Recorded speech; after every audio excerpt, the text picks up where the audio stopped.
वैतरणा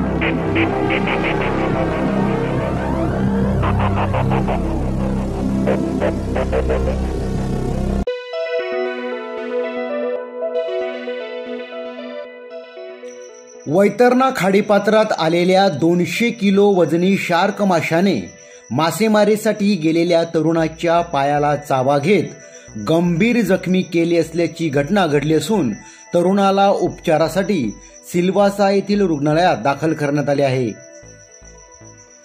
पालघरमधील मनोर वैतरणा खाडीपात्रात अहोटीच्या वेळी पाण्याचा स्तर कमी झाल्याने शार्क माशाचा वावर वैतरणा खाडीपात्रात मासेमारी करणाऱ्या ग्रामस्थांना दिसला.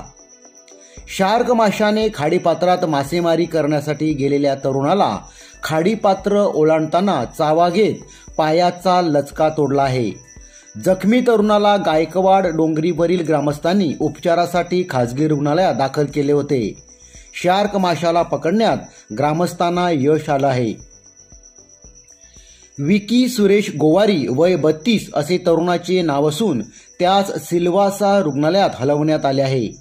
वैतरणा खाडीपात्राच्या शेवटच्या टोकापर्यंत साधारणपणे 30 ते 40 किलोमीटर अंतर पार करून समुद्रातील शार्क मासा मनोरपर्यंत पोहोचल्याने मासेमारी करणाऱ्या स्थानिकांमध्ये भीतीचे वातावरण निर्माण झालं आहे.